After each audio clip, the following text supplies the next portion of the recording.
Welcome to the M5 driving school on CD-ROM or the web or however you found this. My name's Greg, and I'm going to put together a series of short lessons designed to help you get a good driving experience from your M5, and most importantly, to keep you from inadvertently burning out your clutch technique, launch technique, and shifting technique in the M5 is very, very important to saving your clutch because the engine has so much power.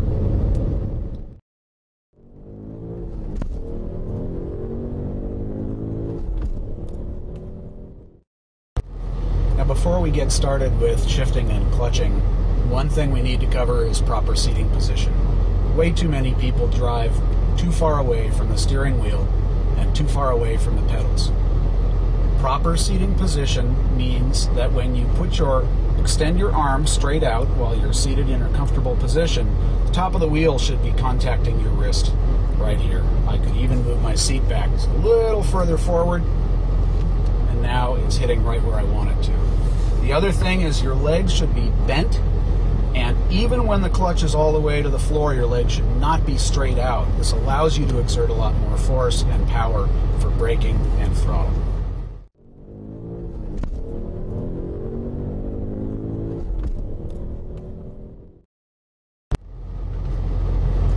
Now the next thing we're going to cover is launching technique, focusing on how to get the car rolling. And we'll do this kind of soft, medium, and hard. For a soft launch, sort of a casual, we're not racing anybody technique, I rev to about 1,000 RPM. I start to let the clutch out. I don't add any throttle, and you saw the tach dropped to about 800 RPM. And by the time it was at 1,000, it was all hooked up, meaning the slip had stopped.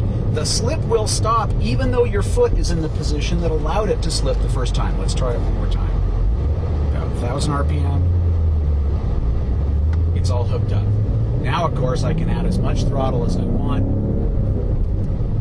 and go up through the gears.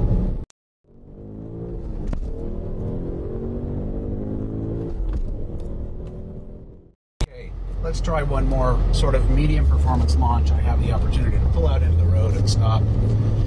Pay attention to the sound. That's the most important thing. Rev to 1,000, 1,100. Engine drops to 1,000. It's all hooked up. 4,500 RPM shift. Notice that when you hear the engine making any power, the clutch is already fully in.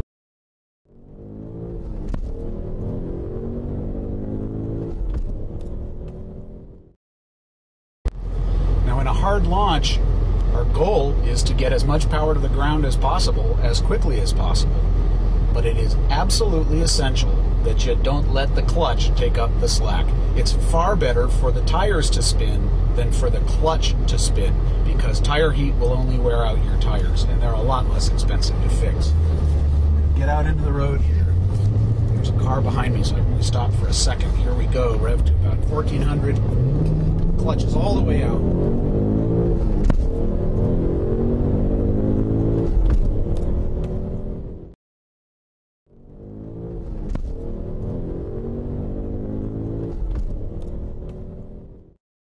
I want to talk about upshifting for a moment. You can just as easily damage your clutch, particularly in the 1 to 2 or 2 to 3 shift, as at any other time, because you get excited and you get your foot to the floor. But if you let the clutch slip while the engine is decelerating to the new lower RPM and your foot is to the floor, you will burn up your clutch. We don't want that to happen. The trick is to get the clutch all the way out very, very quickly as you're completing the shift and just starting to add the throttle. This can be done very quickly, but we want the clutch fully engaged before sending it all the power of the engine. What you should hear is what this is going to sound like, an instant pitch change from the engine.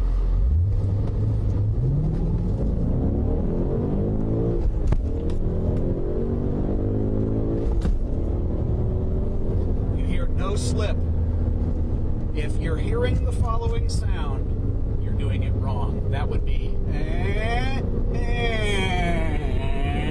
That sound coming down is you adding power while the clutch is still slipping.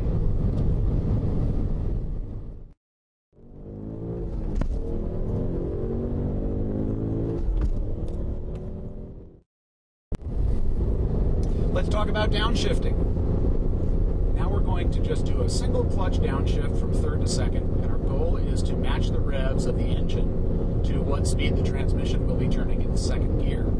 Now I'm going 50 miles an hour, it's about 3,500 RPM in third, it's going to be about 52 or 5,300 in second. So my job with my right foot is to rev the engine to that new speed while the clutch is in and while I'm moving the lever from 3 to 2. Listen carefully.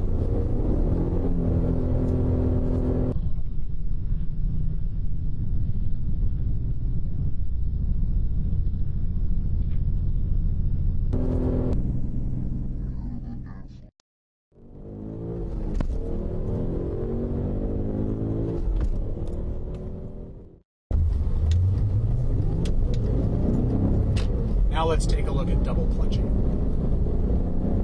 In single clutching, we accomplish the primary objective, which is reducing the load on the clutch by matching the revs of the engine to what they need to be in the new lower gear. Double clutching accomplishes a second goal, which is to actually rev match the gears inside the transmission, and that has the beneficial effect of reducing the load on the synchronizers.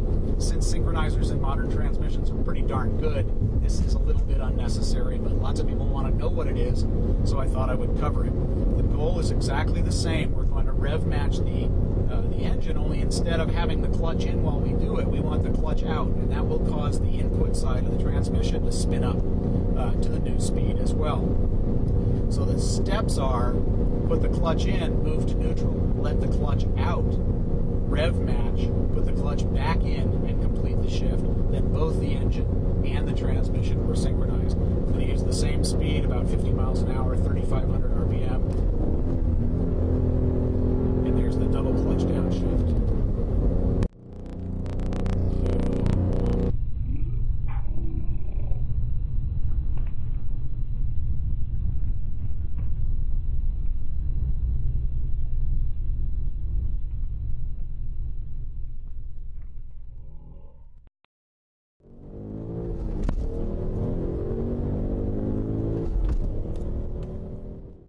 The next technique we want to talk about is heel and towing. Heel and towing is the application of the brake and the throttle at the same time so that we can have a maximum performance deceleration in preparation for accelerating again in a lower gear. And this is a common technique used when you're entering a corner on a racetrack. And the idea is simply to use the ball of your foot and your toes over the brake to move your heel over towards the gas pedal and then rock your foot. You really don't just use your heel. You simply are swinging a little bit, your heel over a little bit, and kind of rocking your foot to the side while your foot's on the brake. Now, in the M5, it's actually a little hard to reach the pedal until you're braking.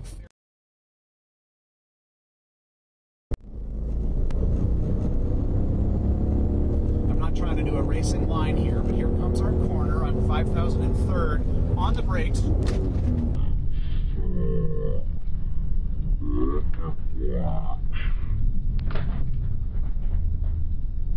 Now I'm down to 40 miles an hour, and I'm already in second and ready to accelerate away. The noise you hear is stuff flying around in my car. Now, just how fast was 5,000 in third?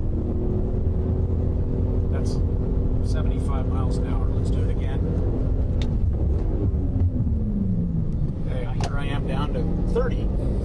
The fact is that by the time I got done with my braking, I was already in second gear, ready to accelerate it.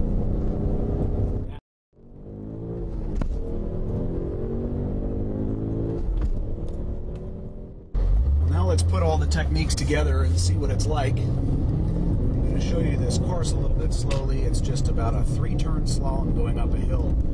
We're going to do a hard launch. We're going to accelerate through second. We'll still be accelerating as we get into the turn, and so we're going to need to shift into third while we're in the turn. It's unusual, but it means we have to be extremely smooth on the shift. And as we approach this corner, we're going to decelerate under heel and toe so that we can brake and downshift into second and have plenty of power for this slower right-hander and left-hander here. may not see the second gear rev limiter and touch third as we get to the top. Let's give it a try. Here we go. All right, here we go.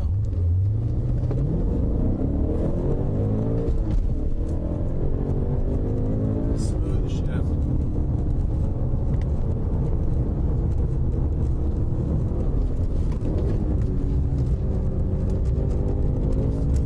Yeehaw!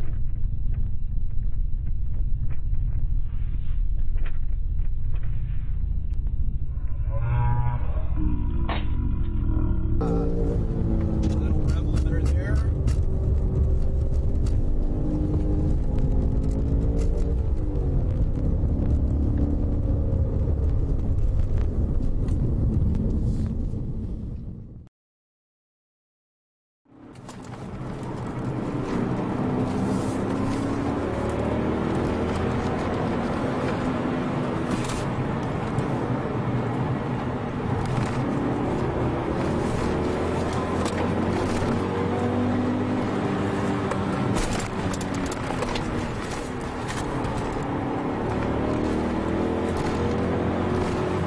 Doesn't it sound nice?